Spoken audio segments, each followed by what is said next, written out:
So hello guys, तो कैसे आप सब लोग? तो आशा करता हूँ सब लोग बढ़िया होंगे। हम भी खैर बहुत बढ़िया। तो भैया बात करने वाले हम इंडिया इंग्लैंड के मैच की। और इंडिया ने इंग्लैंड का मैच भैया पांचवा टेस्ट मैच है जो कि कल स्टार्ट होगा। और जो कि इंडियन टाइम के हिसाब से 3:30 बजे स्टार्ट होगा। और अगर बात की जाए इंग्लैंड के हिसाब से, तो इंग्लैंड के हिसाब से भैया मैच होने वाला 11 बजे के हिसाब से स्टार्ट होगा। और ये मैच होने वाला भैया ओवल लंदन में। ये मैच भैया होगा ओवल लंदन में। और लंदन की बात की जाए, वहाँ का मौसम तो वैसे बहुत ठंडा रहता है। और ये एक बात और ध्यान रखना, ओवल लंदन शहर अलग है और लॉर्ड्स लंदन शहर अलग है। लॉर्ड्स में मैच हुआ था भैया इंडिया का तीसरा टेस्ट मैच, जो कि इंडिया हार चुका था। और ये है तो ये मतलब अलग अलग सिटी हैं और है लेकिन लंदन में ही है। लॉर्ड्स एक साइड है और एक साइड है। तो चलिए आगे बात करते हैं हम मैच के। असली जो हमारा मुद्दा मैच तो है ही है, और सबसे बड़ा मुद्दा हमारा भैया पिच का। तो पिच की बात करते हैं भैया। आज बात करते हैं भैया पिच में। तो पिच में भैया तीन तरह की पिचें होती हैं, वो शायद आपको ही पता होगा। हरी, सपाट पिच, और लगा लीजिए अपना सूखी पिच। हरी पिच भैया तीन गेंदबाजों के लिए बढ़िया होती है। सूखी पिच भैया अपना स्पिनरों के लिए बढ़िया होती है। और बात करें स्पाट विकेट तो वैसे आपको पता है बैट्समैनों के लिए ज़्यादा बेस्ट रहती है, जो कि नॉर्मल सी बात है, वो तो होती है। जो कि आपने पिछले मैच में भी देखा होगी। पहले पहले लग रहा था कि जो एक्सपीरियंस और जो ज़्यादा, जो कि कुछ एक्सपर्ट्स का मानना था कि ये वाली पिच जो है वो ज़्यादा तीन या चार दिन में रिजल्ट निकाल देगी। किसी का मानना था 5वें दिन में रिजल्ट निकाल देगी। भाई 3 दिन में रिजल्ट निकालने की बात की थी किसी, कई ऐसे मतलब एक्सपर्ट बंदे थे। अब मैं नाम नहीं बताऊंगा उनका। कुछ ऐसे लोग भी हैं। पिच को देखा नहीं बापा नहीं, तीसरे दिन में मैच खत्म हो जाएगा। देखा नहीं बापा नहीं, चौथे दिन में मैच खत्म हो जाएगा। ये तो 3.5 दिन में मैच खत्म होने वाला है भैया। इंडिया तो इसमें 200 रन भी नहीं बना पाएगा। जब इंडिया की पहले बैटिंग आई थी, फिर भी इंडिया ने 350 का स्कोर खड़ा किया था भैया, वो आपको ही पता है। और बात करें इंग्लैंड की इनिंग, तो इंग्लैंड की इनिंग भी लगभग मुझे लग रहा था कि ज़्यादा ज़्यादा इंडिया 300 या 400 तक रोक लेगी, लेकिन बात बन नहीं पाई। बात बन नहीं पाई। 350 या 400 तक की ये स्कोर भैया 650 प्लस चला गया। और इंडिया को इंग्लैंड ने नहीं, इंग्लैंड के पास इंडिया के खिलाफ 311 रन की लीड हो गई थी। इतना स्कोर बन गया था, 311 रन की लीड और 650 रन का स्कोर। 311 रन की लीड मान के चलो कि एक तरफा मैच को हम जीत ही जाते हैं, जिता कर ले जाती है वो लीड। ऐसा नहीं हो सकता कि उस मैच में हम हार जाएंगे या बाद मतलब हमारे खिलाफ कुछ नहीं हो पाएगा। लगभग हम जीत के ही कगार पर रहते हैं। 311 रन की लीड अगर टेस्ट मैच में देखी जाए। चलिए आगे बात करते हैं। तो 311 रन की लीड के साथ फिर इंडिया ने बहुत अच्छी बैटिंग की, जिसमें बात करें शुभमन गिल की, बात करें लोकेश राहुल की, बात करें जडेजा भाई साहब की। वाशिंगटन सुंदर ने बहुत अच्छी इनिंग, बढ़िया इनिंग खेली। और शुभमन गिल भाई साहब ने भैया 100 रन बनाए, जिसमें कि 200 कुछ गेंदें ली थी। एग्जैक्ट मुझे ज़्यादा याद नहीं है। और बात करें लोकेश राहुल ने भी भैया 80 से 85 रन बनाए थे, 89 के आसपास रन बनाए, जिसमें गेंदे ज़्यादा। चलो गेंदे तो कोई बात नहीं, वो तो मैंने ड्रा कराना था। तो गेंदे 100-200 गेंदे अगर फालतू भी हो जाए तो कोई दिक्कत नहीं। मेन मैटर वो नहीं, मेन मैटर था हमारा कि मैच बचना चाहिए किसी ना किसी तरीके से। और बात करें जडेजा भाई साहब की, तो जडेजा ने बहुत अच्छी इनिंग खेली भैया। वाशिंगटन सुंदर ने बहुत अच्छी इनिंग खेली है, जिसकी उम्मीद नहीं थी कि भाई जडेजा यहाँ तक ले जाएगा मैच को। जब दोनों आउट हो गए थे ना भैया, शुभमन गिल और लोकेश राहुल, तब भी थोड़ा बहुत डाउट सा था मन में कि नहीं भैया, मुझे लगता है ये कहानी खत्म हो जाएगी। कल का चौथा दिन तो निकाल दिया, लेकिन 5वें दिन में थोड़ी बहुत गड़बड़ हो रही थी। बाकी चलिए कहीं ना कहीं फिर मैच ड्रा करवा ही दिया, निकाल ही दिया उन्होंने मैच। और आगे भैया बात करते हैं पिचों की। तो पिच में कई एक्सपर्ट का मानना था कि भैया पिच में उछाल बहुत है, सीम बहुत है, हैं ये पिच पहले दिन ऐसा खेलेगा, दूसरे दिन ऐसा खेलेगा। भैया आपके कहने से कुछ नहीं होता, जो खेलते हैं उन्हें ज़्यादा पता होता है ये पिच कैसी होती है और कैसी चलेगी। पहले दिन कैसी होगी, दूसरे दिन कैसी होगी। आमतौर पर पिच वैसे देखा कि पहले दिन थोड़ा ज़्यादा बॉलिंग के लिए बढ़िया रहती है, दूसरे दिन थोड़ा और बैटिंग के लिए ठीक हो जाती है, फिर तीसरे दिन कुछ और मूव कर जाती है, थोड़ा बॉलिंग के लिए बैटिंग के लिए, चौथे दिन कुछ और हो जाती है। फिर 5वें दिन तो खैर होती ही बॉलिंग के लिए है। चौथे दिन में कभी कभी बॉलिंग के लिए बेस्ट ओवर हो जाती है, कभी कभी बैटिंग के लिए हो जाती है बेस्ट ओवर। और कुछ पिचें तो भैया इतनी टूट जाती है कि भैया वहाँ तो बैटिंग करना ही बहुत औखा हो जाता है। कई पिचें आपने देखी भी होगी, ऑस्ट्रेलिया की पर्थ की विकेट लगा लो या कोई और भी किसी ग्राउंड की, बिल्कुल टूट जाती है, पता नहीं चलता है फिर कैसे बैटिंग करनी कैसे नहीं। फिर वहाँ से बॉलिंग वालों का राज हो जाता है। तो भैया बात करें भैया अपने एशियन विकेटों की, तो एशियन विकेटें लगभग आपको भैया यहाँ से बैटिंग विकेट मिलती है, बैटिंग विकेट मिलेगी, स्पिनरों के लिए विकेट मिलेगी। और यहाँ पर हमारा दबदबा थोड़ा ज़्यादा बजाय कि फ़ॉरन से। फ़ॉरन में भी दबदबा है, लेकिन जितना यहाँ, अब हर देश का अपने देश में दबदबा नहीं होगा तो फिर कहाँ होगा भाई। और इंडिया की परफॉर्मेंस की बात की जाए, तो अगर आप पूरी एशियन टीमों की बात करोगे ना, एशियन टीमों की, जिसमें पाकिस्तान भी है, इंडिया भी है, श्रीलंका भी है, बांग्लादेश, सारी टीमों की बात करो तो इंडिया की परफॉर्मेंस बाकी एशियन टीमों के मुकाबले बहुत बढ़िया है, जो कि फ़ॉरन में है। चाहे वो इंग्लैंड में लगा लो, ऑस्ट्रेलिया में लगा लो, न्यूजीलैंड में लगा लो। न्यूजीलैंड में पटकनी देकर आए हुए हैं हम, ऑस्ट्रेलिया में ही पटकनी दे के सीरीज जीत कर आए हुए हैं हम। अभी पता नहीं कितनी बार, चाहे टेस्ट लगा लो, वनडे लगा लो, चाहे कोई भी लगा लो। और ओवरऑल आप रिकॉर्ड दिखाओगे तो साउथ अफ्रीका में भी हमारा परफॉर्मेंस बहुत बढ़िया है बजाय कि बाकी एशियन टीमों से। मैं सभी एशियन टीमों को साथ लेके चल रहा हूँ। और बात की जाए तो भैया इस मैच में साई सुदर्शन, सॉरी करुण नायर की बात मैंने करनी थी। करुण नायर की अगर बात की जाए तो भैया करुण नायर को मैंने देखा है कि लोग कहते हैं कि नहीं यार ये प्लेयर बहुत बढ़िया है, कुछ लोगों का मानना था कि बहुत अच्छी परफॉर्मेंस देगा। तो चलो कोई बात नहीं, परफॉर्मेंस अगर नहीं हो पाई इसका मतलब ये तो नहीं है कि भैया प्लेयर को बाहर ही बिठा दो। भैया एक बात हमेशा ध्यान रखना जो वापसी होती है ना, वापसी वो डेब्यू से भी ज़्यादा कठिन होती है, उससे भी ज़्यादा खतरनाक होती है।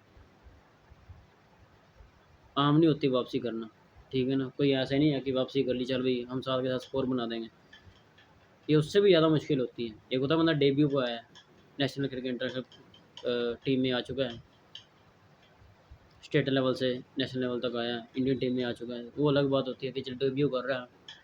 कि कईयों में ज़्यादा एक्सपीरियंस होता है, किसी में कईयों में इतना एक्सपीरियंस नहीं भी होता खेलने का। और फिर आप यार करुण नायर भाई साहब को लेके आते हो, फिर उन्हें कहते हो कि भैया परफॉर्मेंस दो, परफॉर्मेंस तुमने थोड़े बहुत रन बनाए भी हैं, 30 40 रन, कभी 50 रन, कभी कितने रन, मतलब बना ही रहा चल जैसे भी हैं। लेकिन फिर वही बात है कि फिर आप कह देते हो कि यार आपसे परफॉर्मेंस हो नहीं पा रही तो चलिए आप बैठ जाइए।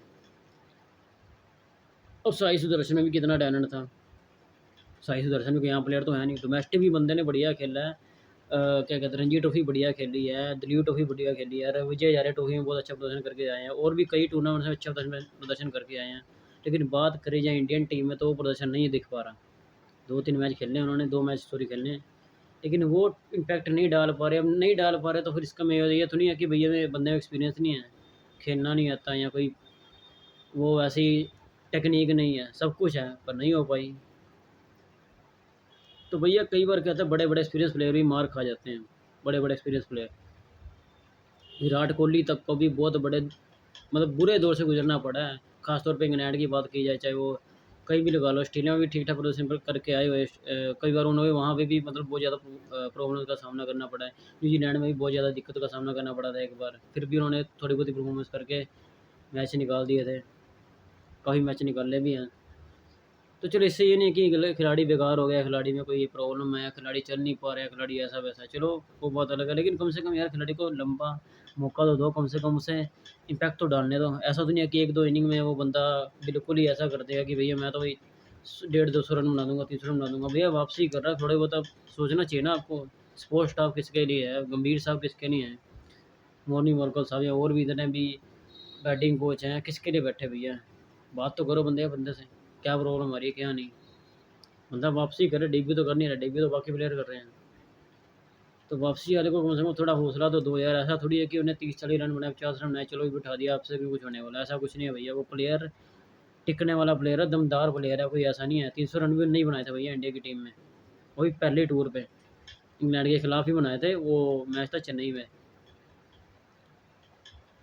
300 रन बनाना कोई आम बात नहीं होती, कोई किसी किसी खिलाड़ी के नसीब में होता है 300 रन। विराट कोहली तक ने नहीं बनाए। चलो मैं विराट कोहली को गलत नहीं, वो नहीं बोल रहा, विराट कोहली अपने आप में बहुत बड़ा खिलाड़ी है, कोई आम खिलाड़ी तो है नहीं। चलो 300 रन बनाए, 200 कुछ तो बनाए ही हैं, 200 भी पता नहीं कितनी बार उन्हें छाप दी है। तो चलिए 200 300 की बात नहीं है, लेकिन बात ये है कि अब खिलाड़ी को यार एक तरह से मजाक बना रखा है अपने हर खिलाड़ी का। आपको लगता है कि भैया एक खिलाड़ी ने 1 2 इनिंग में नहीं चला, चलिए इसे बाहर बिठा दिए, फिर दूसरे खिलाड़ी को ले आते हैं। उसकी जगह आप जिसको भी लेके आ रहे हो वो कौन सा परफॉर्मेंस दे रहा है, क्या पता पिछले मैच में आप उन्हें खिलाते करुण नायर भाई साहब को, तो क्या पता बहुत बढ़िया इंपैक्ट डालते, बहुत अच्छी नहीं खेले थे। क्योंकि पिकड़ी भी ऐसे, वो तो लगातार ही वो बैटिंग विकेट होती जा रही थी, पहले दिन से लेकर 5वें दिन की बात करें, कहीं भी वहाँ बॉलिंग का इम्पैक्ट लगा नहीं। 5वें दिन में भी भैया वो एकदम मतलब ऐसा लग रहा था कि वैसे हम इंडिया के पिचों में नहीं खेलते। चौथे दिन भी वैसे ही लग रहा था, 5वें दिन भी वैसे लग रहा था, तीसरे दिन भी, दूसरे दिन भी, मतलब लगभग वो पिच इंडिया की पिच की जैसे लग रही थी, जैसे मोहाली की विकेट में खेलते सेम वैसी लग रही थी। मोहाली, दिल्ली, मुंबई, इन पिचों की तरह एकदम सपाट पिच है। बिल्कुल ऐसा लग ही नहीं रहा कि भाई कोई प्रॉब्लम है बैटिंग के लिए, मज़ेदार बैटिंग हो रही है। और ऐसा इंग्लैंड में बहुत कम देखने को मिलता है कि इंग्लैंड में आपको बैटिंग विकेट मिल जाए। लगभग आपको हरी विकटें मिलेंगी, बॉलिंग विकटें मिलेंगी, स्विंग विकटें मिलेंगी, पेस विकटें मिलेंगी। पेस और स्विंग की बात की जाए तो भैया बुमराह और सिराज ने परफॉर्मेंस अच्छी दी है पूरे टूर्नामेंट में, कोई ऐसी बात नहीं है। लेकिन अंशुल कम्बोज भैया नया प्लेयर है, कम से कम चलो ठीक है, अब डेब्यू था, डेब्यू में अगर परफॉर्मेंस नहीं हो पाई चलो कोई बात नहीं, अब तो शुरुआत है। क्योंकि डोमेस्टिक में कुछ और हम होते हैं, वहाँ आगे कुछ और हो जाता है। हमें आदत सिर्फ इंडियन पिचेस की है, सबसे बड़ी बात है इंडियन पिचेस। ये लगभग मान के चलिए बैटिंग के लिए बढ़िया है। मतलब फास्ट बॉलर्स के भी कोई पिच बेस्ट एवर है, लेकिन मैं नहीं ये कह रहा कि पिचेस इंडिया में फास्ट बॉलर्स के लिए बढ़िया नहीं है। बहुत अच्छी पिचें हैं, वो कई पिचें हैं। कोलकाता विकेटें लगा लो, चाहे धर्मशाला विकेट लगा लो, या कहीं और भी जहाँ जहाँ नमी या थोड़ा बहुत मौसम का थोड़ा इफेक्ट पड़ता है, जैसे इंग्लैंड में पड़ता है। जहाँ ठंडा मौसम वहाँ तो पीछे नॉर्मल सी बात है कि वहाँ नमी होगी, पिच में भी नमी होगी, तो फास्ट बॉलर की वैसे बढ़िया होगी। तो मैं वो बात नहीं कर रहा, तो लेकिन कम से कम यार अंशुल कंबोज ले तो लिया भैया। अब देखते हैं अगले मैच में मौका मिलता नहीं मिलता, क्योंकि वो परफॉर्मेंस नहीं दे पाए जो परफॉर्मेंस की हुई थी। तो डेब्यू में तो भैया कोई सवाल नहीं उठा सकता है, शुरुआत है अभी। बड़े बड़े एक्सपीरियंस प्लेयर भी भैया मार खा जाते हैं कई बार तो। या तो फिर भी चलो रणजी ट्रॉफी से उठा है खिलाड़ी अपना, क्या कहते हैं, दिलीप ट्रॉफी खेला है, वहाँ भी प्रदर्शन इन्होंने अच्छा किया। रणजी ट्रॉफी में प्लेयर प्लेयर कोई माड़ा नहीं है, प्लेयर बहुत बढ़िया हराने का खिलाड़ी है, करनाल से आया हुआ। तो चलिए कोई बात नहीं, अगर नहीं परफॉर्मेंस हो पाई तो कम से कम एक सीख तो मिली। क्योंकि सीख होना भी बहुत बड़ी जरूरी, मतलब बहुत बड़ी बात है अगर एक सीख भी लेता है इंसान। सीख लेनी बहुत बड़ी बात होती है, सीख भी नहीं मिलती कईयों को तो। चलो पहली शुरुआत की है, क्या मिली है, अपना खेलें, इंटरनेशनल डेब्यू किया है, तो चलो कोई बात नहीं, आप सीख कर जाएँ। आपको पता लगेगा वाक़ई में कि नेशनल लेवल क्या होता है, इंटरनेशनल लेवल क्या होता है। स्टेट लेवल में हम कैसा खेलते हैं और इस लेवल में हम कैसा खेलते हैं, वो अलग बात होती है। क्योंकि हमें ज़्यादा आदत भैया इंडियन विकेटों की है, जो कि लगभग सपाट रहती है, जहाँ इतनी मदद नहीं रहती, मदद रहती है लेकिन इतनी खास नहीं जितनी इंग्लैंड के हिसाब से। वहाँ तो वैसे ही बॉलरों के लिए बहुत बढ़िया रहता है। और अगर भैया अगर वहाँ इम्पैक्ट नहीं पड़ पा रहा, फिर कहाँ इम्पैक्ट पड़ेगा आप बताइए। जब इंग्लैंड की पिचों पे नहीं इम्पैक्ट डाल पा रहे, आप कभी बॉलिंग यार बहुत आगे कर पा रहे हो, कभी बॉलिंग आप बहुत पीछे दे रहे हैं। जब तक भैया आपकी लाइन लेंथ बढ़िया नहीं होगी ना, जितने बड़ा कोई भी टॉप का खिलाड़ी भी होगा ना, वही मार खा जाएगा। चाहे मिचेल स्टार्क भी लगा लो, पैट कमिंस लगा लो, हैजलवुड लगा लो, चाहे मैं कह रहा न्यूजीलैंड का, साउथ अफ्रीका का रबाडा लगा लो, बुमराह लगा लो, शमी लगा लो, कोई भी हो, जब तक आपकी लाइन लेंथ कंट्रोल नहीं होगी आपको मार पड़ेगी पड़ेगी भाई, चाहे कुछ भी हो जाए। आप मार से नहीं बच पा रहे यार। कभी बुमराह की मैंने बॉलिंग देखी है, बिल्कुल ही आगे कर रहा हूँ भैया, ड्राइव क्यों करवा रहे बंदे में। आप तो बॉल ही ऐसी रजदा ड्राइव कर रहे हो, थोड़ी पीछे रखो, थोड़ी।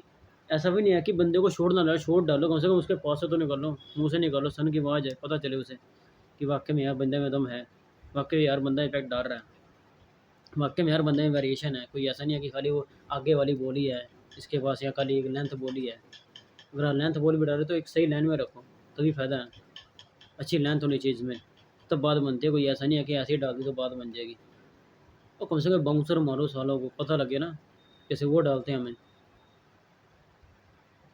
और बात करें बैटिंग की, तो बैटिंग तो भैया बहुत अलग ही बैटिंग हो रही है यार। बेस बॉल वो यहाँ जब आए तब भी ऐसा खेल रहे थे, अपने वहाँ भी वैसा खेल रहे हैं, लेकिन हमें कब शर्म आएगी यार, हम कैसा कब खेलेंगे। ऐसा नहीं है कि हम नहीं खेल सकते, खेल सकते हैं। मैं आलोचना नहीं कर रहा इंडिया टीम की कि नहीं कर सकती, कर सकती है, वो करा भी है इन्होंने। लेकिन कम से कम ईंट का जवाब पत्थर देना सीखो ना यार, ईंटें खाते नहीं रहना, जवाब भी देना हमें। आप स्कोर बना रहे हो चलो अच्छी बात है, लेकिन उनका स्कोर तो हमारे स्कोर जितना भी अगर बनता है तो बहुत कम गेंदों में बनता है भाई। मैं देख रहा हूँ पूरे टूर्नामेंट में, पूरे सीरीज में, पहले मैच से लेकर भैया आखिरी ये चौथा पाँचवा मैच आने वाला है, हर मैच में मैं देखा हूँ कि शुरुआत बहुत तेज़ दी गई है। ऐसा लगता है कि वो बंदा टेस्ट नहीं खेल रहा, वनडे नहीं, T20 खेल रहे। T20 स्टाइल में ही मतलब वो काम हो रहा है, किसी भी तरीके से कोई टेस्ट मैच में वो काम नहीं हो रहा कि हमें लगता है कि मैं टेस्ट मैच की तरह खेल रहे, ना ना ना। तो आप इम्पैक्ट डालना कब सीखोगे, आप इम्पैक्ट कब डालोगे, कब दिखाओगे ना कि वाकई में बहुत कुछ है, कि हमारे में वो बात है, हमारे में वो जज्बा है, हमारे में वो कला है, जो आप कर पा रहे हो हम वैसा कर पाएँ। अरे यार डकैत की बात की, जब वो तो आती बंदा बरसाने लग जाता है, करते करते बंदे ने पता नहीं सीरीज में 400-500 रन तो आराम से ठोक दिए होंगे। हर मैच में उसका एवरेज स्कोर 50-60-70 रन बनाने। वो कह रहा है बंदा कि बंदे इंटरव्यू में उन्होंने कहा कि भैया मैं तो ये ऐसा खेल कर लूँगा, चाहे मैं 0 पे भी आउट हो जाऊँ। साफ बोल दिया उस बंदे ने। बात की जाए करौली की, तो करौली भी वैसे खेलता है, और थोड़ा बहुत शुरू में रुकता है, बाद में फिर वही बात, कहानी वहीं आ जाती है। जैसे कहते हैं ना कि खरबूजे को देखो खरबूजा रंग बदलता है, तो एक दूसरे को देख के वो स्टार्ट हो जाते हैं। रूड साहब भी ऐसा खेलते हैं, स्टोक साहब भी फिर ऐसा खेलते हैं, ब्रूक लगा ले, पॉप लगा लीजिए, सारे खिलाड़ी लगभग बेसबॉल खेल रहे हैं, लेकिन आपकी तरह से कोई बंदा बेसबॉल पर चल नहीं रहा। तो दिखाना तो पड़ेगा भाई, आज नहीं तो कल करना तो पड़ेगा, नहीं तो बहुत मुश्किल हो जाएगा भाई साहब। कैसा होगा फिर यार, बताइए आप। अब नहीं होगा तो कब होगा यार, बताओ। मैं देख रहा हूँ यार, मतलब वो अच्छा खासा तोड़ रहे हैं, फिर हम बोलते हैं कि मैं विकेट नहीं मेरी। ओ भाई, कम से कम लेंथ भी अच्छी डालो, लाइन तो अच्छी रखो, तभी विकेट मिलेगी। आगे रख दोगे, ड्राइविंग लेंथ पे रखो, वो तो ड्राइव ही करेगा, बाहर ही फेंक के मारेगा, छोड़ेगा थोड़ी को। टेस्ट मैच वाली लेंथ अलग होती है, वनडे की लेंथ अलग होती है, T20 की अलग होती है। T20 में चलो आप डाल रहे तो चलो कोई बात नहीं, T20 में डलनी डलनी। वाइड गेंद में तो वैसे भी इतना खास तो बाउंस हो सीम होता शुरू में, थोड़ा बहुत होता है, ज़्यादा नहीं। ये बात टेस्ट की हो रही है। यहाँ कम से कम 15-15, 20-20, 25-25 ओवर तक गेंद भैया पुराना नहीं होता, 30-30 ओवर तक। तब भी आपके पास वो चाल, वो सीम रहती, वो स्विंग रहती है इस बॉल पे। ये अलग बॉल है, वो अलग बॉल है। यहाँ पर आराम से विकेट निकाल सकते हैं, आराम से इफेक्ट डाल सकते हो। लेकिन अगर आपकी लाइन और लेंथ अच्छी हो, नहीं तो फिर भैया वही बात होगी अगले मैच में, फिर वैसी मार खानी पड़ेगी। फिर बेसबॉल होगा स्टार्ट, फिर लंबा स्कोर खड़ा होगा, फिर हम कह देंगे नहीं यार विकेट नहीं मिल पा रही है वो। भाई मोर्नी मोरकल साहब कहाँ हो? कब बात करोगे इनसे? कब बात करोगे बुमराह से? कब बात करोगे सिराज से? कब काम होगा उस पर? कब काम होगा शॉर्ट बॉल से? तो भाई कब काम होगा शॉर्ट बॉल पे? शॉर्ट बॉल तो डालो, सिर के पास से तो निकालो, सन की आवाज़ आएगी, पता लग जाएगा उन्हें भी। उसके दिमाग, उनके दिमाग में वहम डालो ना कि खाली यही बॉल नहीं, यही बॉल है हमारे पास, लेकिन डली नहीं जा रही। और अगर डली जा रही तो डंकी फिर आ नहीं रही, डंकी शॉट नहीं आ रही, और इस हिसाब से शॉट आ रही है, फिर अच्छा वाला शॉट ही पड़ता है। वो उछाल नहीं है जैसे उनके पास है। मैंने देखा उनका शुरू से लेकर एंड तक सारे प्लेयर दमदार प्लेयर, मतलब दमदार बैटिंग करते हैं। बॉलिंग की बात कीजिए, कार्सी मार रहा है, आर्चर सर भी पेल देते कहीं ना कभी ना कभी, वो भी वैसे बैटिंग ठीक ठाक कर लेते हैं, लगभग ऑलराउंडर हैं उनके। वोक्स साहब भी बहुत अच्छी बैटिंग कर लेते हैं। लियम डोसन पिछले मैच में देख लो, अभी नवा नवा खिलाड़ी है, नवा नवा खिलाड़ी पेली जा रहे हैं। बॉलिंग भी ठीक करा गया, फील्डिंग भी करता है, सबसे ज़्यादा बॉलिंग भी उन्होंने करी थी, और बैटिंग बहुत अच्छी की है। तो भैया कैसे होगा फिर आप बताओ? अब नहीं तो कब? जडेजा ओ बुमराह साहब अब नहीं तो कब? सिराज साहब अब नहीं तो कब? इंडिया में करोगे खाली? इंडिया में इम्पैक्ट नहीं डालना हमने, फॉरेन में डालना है। इंडिया में तो कोई भी डाल लेगा, अपने पीछे हैं, अपना देश है, कुछ भी कर सकते हैं हम, कैसा भी खेल दिखा सकते हैं, अच्छी से अच्छी परफॉर्मेंस भी कर सकते हैं। बात कीजिए एशिया की भी, बात भी लगा लो। लेकिन मज़ा तब आता है जब अब फ़ॉरेन आ गए, इंग्लैंड आकर, ऑस्ट्रेलिया आकर एक अलग इम्पैक्ट डाल के जाते हैं, दिखा के जाता है कि वाकई में हमारे में भी दम है। जो आपको लगता है ना कि हम ऐसे वैसे नहीं हैं, हमारी बॉलिंग में दम नहीं है, वो लेंथ नहीं है, वो लाइन नहीं है, वो सब कुछ दिखाने का दम होना चाहिए। वो सब कुछ दिखाओ, ऑस्ट्रेलिया वालों को भी, साउथ अफ्रीका वालों को भी, न्यूजीलैंड वालों को भी, इंग्लैंड वालों को भी। और दिखाया भी है हमने बहुत पहले, कई खिलाड़ियों ने दिखाया है। लेकिन बात की जाए इंग्लैंड में आकर तो भैया फिर वही हालत पस्त होती जा रही है। कुछ ना कुछ तो करना पड़ेगा भैया, देखना पड़ेगा, नहीं तो बहुत गहरा संकट है। फिर वही बात है, फिर वही बात आ जाएगी दोबारा भाई, विकटें नहीं मिल पाएंगी, रन ज़्यादा बनेंगे, फिर हम मैंने पीछे होते जाएंगे। और हर बार एक बात याद रखना, हर बार ऐसी विकेट नहीं मिलेगी, ऐसी पिच नहीं मिलेगी कि आप मैच को बचा के ले जाओ, ड्रा करवा लो, ऐसा कुछ नहीं है। ये दिमाग से निकाल दो वहम कि हर बार मुझे ऐसी विकेट मिल जाएगी, हर बार हम मैच बचा लेंगे। पूरे पिछले मैच में 24 विकेटें गिरी हैं सिर्फ, और टेस्ट मैच तो मैंने देखा कि 2-2 3 दिन में 40 विकेटें गिर सकती हैं, ऐसे मैच भी देखे मैंने। पिच का हिसाब है, थोड़ा कंडीशन भी ऐसी होती है, वो पिच थोड़ी अलग थी, ये पिच थोड़ी अलग है। सारे एक्सपर्ट कह रहे थे ऐसे हो जाएगा, फलाना हो जाएगा, ढिमकाना हो जाएगा, तो एक्सपर्ट होगी, सब होगी। एक्सपर्ट के कहने से नहीं होता, जो करेंगे उससे फ़र्क पड़ता है। पास्ट परफॉर्मेंस से हम नहीं कह सकते फ्यूचर में क्या होने वाला है। वो पास्ट में था, फ्यूचर में कुछ और है। अब क्रिकेट बदल चुका है, वो क्रिकेट कुछ और था। वो तो T20 स्टाइल में खेला जा रहा है, वनडे स्टाइल में खेला जा रहा है, टेस्ट को तो भूल ही गए हैं। और लगभग ऐसा ही हो जाएगा, टेस्ट टेस्ट नहीं रहेगा, वनडे T20 बन जाएगा। ऐसे ही खेल दिखाया गया है, इसकी शुरुआत इंग्लैंड ने कर दी है बेसबॉल से। बाकी चलिए, आपको वीडियो अगर अच्छी लगे तो ज़्यादा शेयर करना, ज़्यादा भैया सपोर्ट करना हमारे इस चैनल को, ज़्यादा सब्सक्राइब करना। सब बहुत बहुत धन्यवाद आप सभी का। और बाकी अगली जानकारी क्रिकेट की हम अगले व्लॉग में देंगे।